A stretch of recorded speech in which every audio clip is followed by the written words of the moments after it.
Show hello everyone ଦେଖ ଆଜିର ଏ ଭିଡିଓରେ ଆମେ ତମର ସମାନୁପାତର ପ୍ରକାରଭେଦ ବିଷୟରେ ଆଲୋଚନା କରିବା। ତ ପୂର୍ବର ଦିଟା ଭିଡିଓ ବି ଦେଖିଦେଇଥିବ କାରଣ ଇମ୍ପୋର୍ଟାଣ୍ଟ ଅଛି। ତ ଦେଖ ସମାନୁପାତର ପ୍ରକାରଭେଦ ଯୋଉ ଆମେ ଦେଖୁଛନ୍ତି, ଦେଖ ଯଦି a Bai b equal to c Bai d ହୁଏ, ଏହାର ଅର୍ଥ ତ ବୁଝିପାରୁଥିବ। a ବାଇ b ମାନେ କଣ? a ଅନୁପାତ b। ସମାନ ଦେଇଛି ମାନେ କଣ? ସମାନୁପାତର ଚିହ୍ନ ଦେଲି, c ଅନୁପାତ d। ସମାନୁପାତଟା ଆମେ ଏମିତି ଲେଖିଥାନ୍ତି। ତାହେଲେ ବର୍ତ୍ତମାନ ଆମେ ଲେଖିପାରିବା ଯେ ବ୍ୟସ୍ତାନୁପାତ। ଦେଖ ବ୍ୟସ୍ତାନୁପାତଟା କେମିତି ଲେଖିବା ମୁଁ କହୁଛି। ତମର ଯୋଉ a ବାଇ b ଦେଇଛି ତାକୁ ଓଲଟେଇ ଦିଅ। କଣ ଆସିବ ତମର? b Bai a। ଏଇଟା ଦେଖ, ଏଇଟା ଓଲଟେଇଲି ମାନେ ଏପଟେ ବି ସେ ଓଲଟେଇ ଦେବି, ହେଲା? d Bai c। ଏଇଟାକୁ କହନ୍ତି ତମର ବ୍ୟସ୍ତାନୁପାତ। ବୁଝିହେଲା?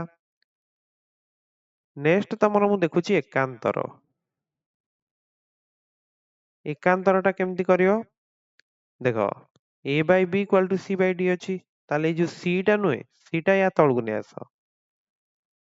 ବୁଝିହେଲା? a Bai c।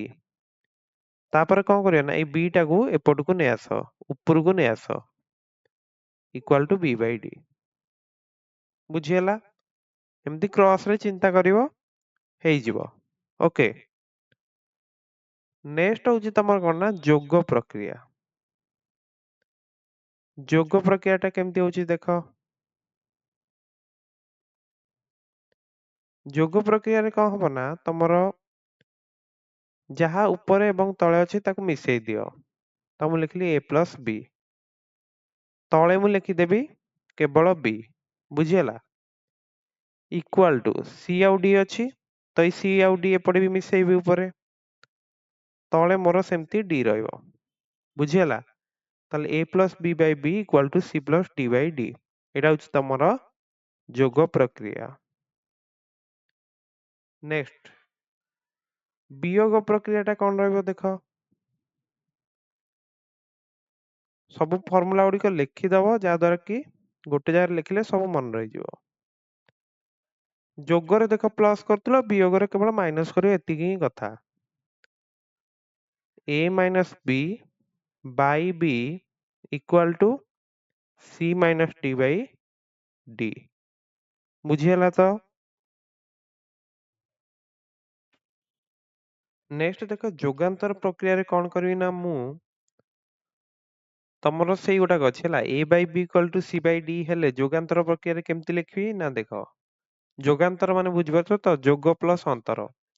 ଉପରେ ମୁଁ କଲି ପ୍ଲସ a ପ୍ଲସ b, ତଳେ ମୁଁ କରିଦେଲି a ମାଇନସ b। ତାହେଲେ କେତେ ହବ ଏଇଟା? ଉପରେ ବି ସେୟା କର, c ପ୍ଲସ d କର, ତଳେ ହଉଛି ତମର c ମାଇନସ d। ବୁଝିହେଲା? ଏତିକି କାମ କରିବ। ତ ଯୁଗାନ୍ତର ପ୍ରକ୍ରିୟା ଟା କଣ ବୁଝିପାରିଲ? ନେକ୍ସଟ ତମର ହଉଛି ସଂଯୋଗ। ସଂଯୋଗ ଟା କେମିତି କରିବ ଦେଖିଦବା। ସଂଯୋଗ ଟା କଣ ନା, ଦେଖ ତମର a Bai b equal to c Bai d ଅଛି। ତାହେଲେ ଦେଖ ଏଠି a ଅଛି, ଏଠି c ଅଛି, ତାହେଲେ ମିଶେଇ ଦଉନ, a ପ୍ଲସ c ଲେଖିଲି। ବୁଝିହେଲା? ତଳେ କଣ କରିବି, ଏଠି b ଅଛି, ଏଠି d ଅଛି, ତାହେଲେ b ପ୍ଲସ d।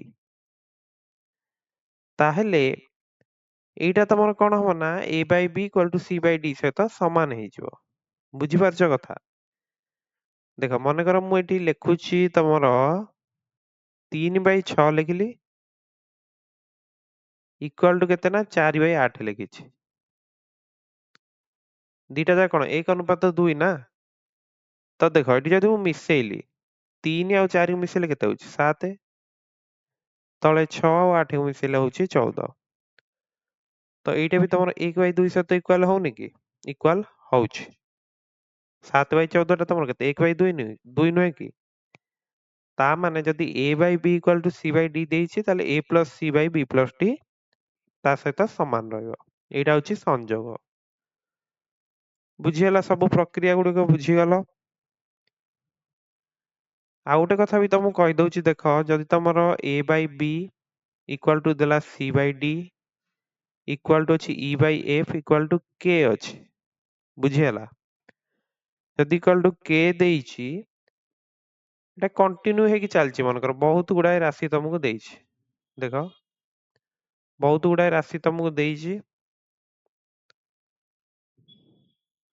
ମାନେ ତାପରେ ତମେ କହିପାରିବ ଯେ E by A ପରେ ତମର G by H ଅଛି ଏମିତି କଣ୍ଟିନ୍ୟୁ ହେଇ ଚାଲିଛି ଏଇଟା ହଉଛି ତମର K ସହିତ ସମାନ ତା ଉପରେ ଯେତିକି ସବୁ ରାଶି ଅଛି ତମେ ମିଶେଇକି ଲେଖିଦେଇ ପାରିବ ହେଲା A plus C plus E plus G ଯେତିକି ବି ସିଏ ହଉ ମିଶେଇ ଦେଲ ତଳେ ହଉଛି B plus D plus F plus H continue ହେଇକି ଚାଲିଛି ଏଇଟା ତମର କାହା ସହିତ ଇକ୍ୱାଲ ହବ K ସହିତ ଇକ୍ୱାଲ ହେଇଯିବ ବୁଝିହେଲା ଉପରେ ଦିଟା ଟର୍ମ କଥା ଦେଖୁଥିଲେ ଏଠି କଣ ଅଧିକା ଟର୍ମ ନେଲେ ବି ସେ ଏକା ଆସିବ K ସହିତ ସମାନ ହେଇଯିବ ବୁଝିହେଲା ଏତିକି ଯାଏ କ୍ଲିୟର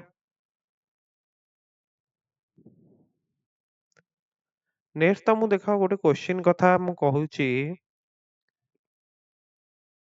ଯଦି ତମକୁ ଦେଲା ଯେ A by B